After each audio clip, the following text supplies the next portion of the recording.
આમ અબુદ્ધય, જેનામાં પરાકાષ્ઠાની બુદ્ધિ નથી, જે આ ક્ષેત્રમાં ઊંડા ઉતરતા નથી. ને આપણે બધા ક્ષેત્રોમાં ઊંડા ઉતરીએ, ધર્મમાં ન ઉતરીએ.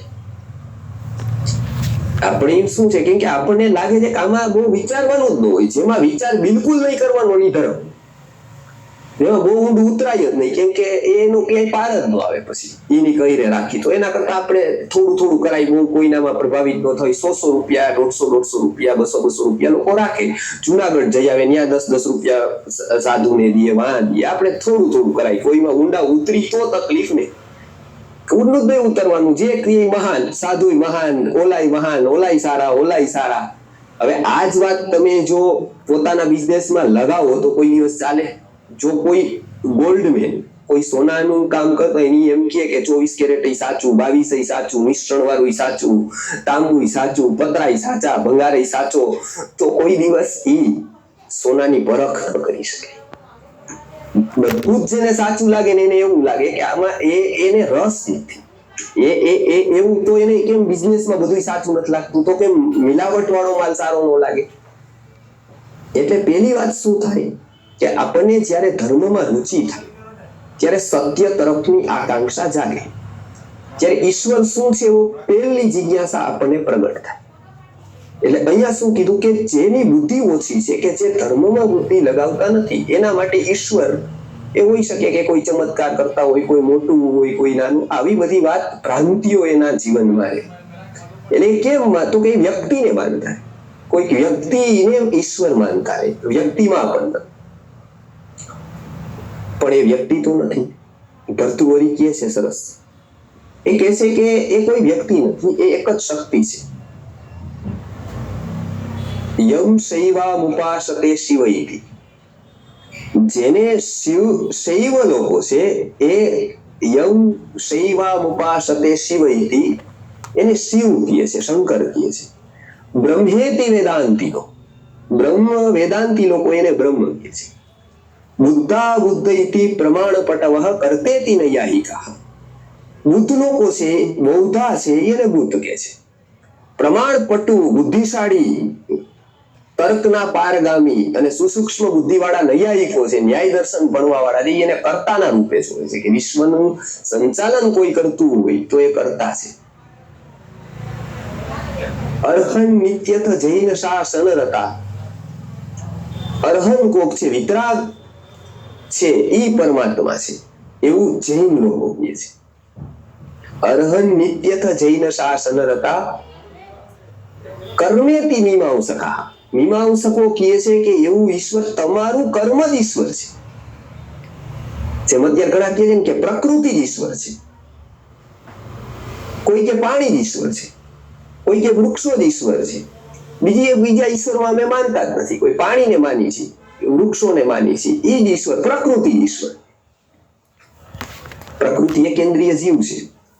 એ પછીની તો યાત્રા આખી મનુષ્ય સુધીની થાય, પછી મન બુદ્ધિની સુધીની, પછી પરમાત્મા આવે. હવે એ કોઈ એમ કે બીજી કોઈ ડિગ્રી માનતો જ નથી, પેલું ધોરણ જ શ્રેષ્ઠ છે.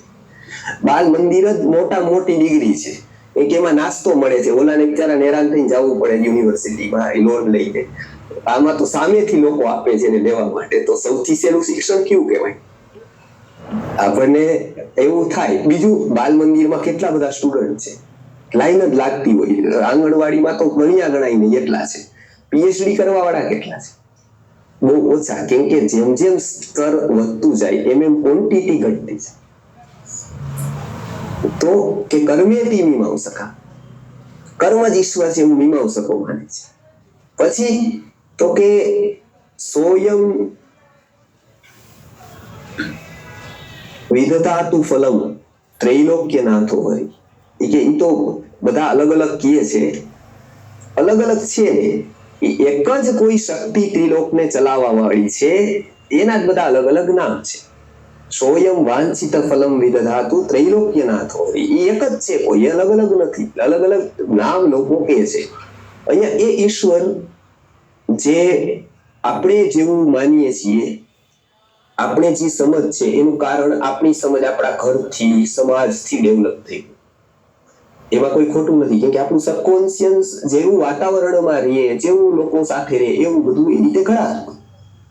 પણ જો આપણે થોડાક ઉપર જઈને વિચારીએ તો ઈશ્વર એક શક્તિ છે, એ જગત નિયંતા છે, એનો અને આપણો સંબંધ છે, અને એના માટે એક તપની, એક સાધનાની અને એક શુદ્ધ બુદ્ધિની જરૂર છે, અને એક ભાવની જરૂર છે. એટલે હવે પછી કહે છે કે તો મોટા ભાગના લોકો બુદ્ધિથી, તો તમે કીધું કે નથી, બરાબર છે, બુદ્ધિ, પણ એવું કોને કીધું કે બુદ્ધિથી જ બધું પામી જાય? તો વૈજ્ઞાનિકો પામી ગયા હોત પરમાત્માને. બુદ્ધિવાળા લોકો પામી જાય એવું? અમે તો એવું માનીએ છીએ કે ભાવવાળા લોકોને ભગવાન, ભાવુક લોકો થાય, રડવા માંડે, કોઈ ભજન ગાતા ગાતા આંસુ આવી જાય, તો કેવું કે એ પરમાત્માની કેટલી લાગણી લાગી ગઈ કહેવાય. તો ભાવની કિંમત જ નથી. આમ જોવા તો એવું મળે છે કે આમ બુદ્ધિની સાથે સંબંધ નથી, ભાવની સાથે છે. તો એ વાત સાચી. એટલે બીજી પંક્તિમાં એનો ઉત્તર આપે છે કે પરમ ભાવમ અજાનંતો મમાવ્યયમ અનુત્તમ. એ લોકો ભાવુક છે, પરમ ભાવમ અજાનંતો, પરમ ભાવને નથી જાણતા. પરમ ભાવ એટલે શું? બે માતા છે, બેનો એક એક પુત્ર છે. હવે બંનેને ટાઇફોઇડ થાય ત્યારે ડોક્ટરો ના પાડે કે ટાઇફોઇડ થયો હોય ત્યારે દૂધપાક ન દેવો, દૂધ ન દેવું, બરાબર? બાળકને બોર્નવિટા વાળું કે બધા વાળું દૂધ ભાવતું હોય એટલે બાળક રડે. બાળક રડે એ સામાન્ય માતા એમ છે, એકનો બંનેને ભાવ છે બાળક પ્રત્યે.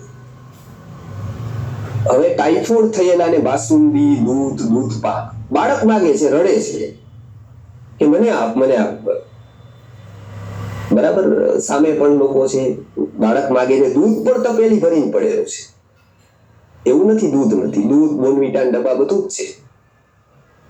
હવે માએ આપવું જોઈએ કે ન? ભાવ તો મામાં છે જ બાળક પ્રત્યે, ન આપવું જોઈએ. આપણે શું કરીએ? આપણે આપીએ, તપેલી ભરીને દૂધ હોય. સામાન્ય માતા શું કરે? બે જગ્યાએ કે ડોક્ટરો તો પીવા કરે, આપણે લઈ એમ. તો ઈ જો લે, બરાબર, તો દૂધને નો ખબર હોય કે આ એની માતા યાર, એ તો અંદર જઈને જે કામ કરવાનું હોય એ જ કરે. દૂધને નો ખબર પડે કે આનો ભાવ તો સારો હતો, તો આપણે સારું કામ કરીએ. અંદર દૂધ તો દ્રવ્ય છે, એ તો દ્રવ્ય તો સંતના શરીરમાં જઈને જો ઝેર જાય તો એ સંતનું શરીર મારી જ નાખે, અને શેતાનના શરીરમાં અમૃત જાય તો એ અમર જ કરી દે. એને ખબર જ નથી દ્રવ્યને, તો એ તો એનું કામ કરે જ પોતાનું. જો એને ભાવ હોય એટલું ખાલી પૂરતું નથી. પરમ ભાવ, વિઝન સાથેનો ભાવ હોવો જોઈએ. દર્શન સાથેના ભાવને પરમ ભાવ કહેવાય. પરમાત્માનો આ સૃષ્ટિ ઉપર ભાવ ખરો, કેવો? આવો નહીં. વિઝન વગરનો ભાવ, એની કોઈ કિંમત નહીં. કેમ કે એ ટેમ્પરરી બધું હોય. રડવું ટેમ્પરરી હોય, હસવું, મદદ ટેમ્પરરી હોય, અને જગત એવું આખ્યું છે ટેમ્પરરીની જલ્દી નોંધ લઈ. પરમેનન્ટ સાધના ઓળખવાની બુદ્ધિ બહુ લોકોમાં નથી. પણ અહીંયા શું કહે છે ભગવાન કે પરમ ભાવ અજાનંતો, મોટા ભાગના લોકો પરમ ભાવને નો જાણી શકે. પરમ ભાવ એટલે વિઝન સાથેનો ભાવ. એની ક્રિયા કદાચ પેલી એવી દેખાતી હોય કે કદાચ અનુકૂળ હોય, જેમ કે કોઈ માં દૂધ ન દેતી હોય બાળકને, તો પેલાને તો એમ જ થાય કે આ માં છે ને આ ખરાબ છે, અને એ જ સમયે બીજી માં દેતી હોય, બેયને ટાઇફોઇડ હોય, બેયને ડોક્ટરે ના પાડેલી હોય કે આને દૂધ ન દેતા, છતાંય એકમાં દેતી હોય ને એકમાં ન દેતી હોય, તો લોકો કોને સારી ગણે? લોકોને આગલું પાછલું કઈ જ ખબર નથી. તો કોને ગણે સારી? કે ભાઈ આ દયાળુ છે, આને માં કહેવાય. દૂધ તપેલી ભરીને ઓને ના પાડતી હોય કે એને માં છોડી કહેવાય. જે કળિયુગ આવી ગયું, માયાને ન કહેવાય. પણ પરમ ભાવ નથી જાણતા. એટલે આ પ્રશ્ન છે અહીંયા. શું કીધું? પરમ ભાવ અજાનંતો મમ અવ્યયમ. અવ્યય શું? એ નથી જાણતા. એટલે એનો પ્રશ્ન ને પ્રશ્ન જ રહે છે.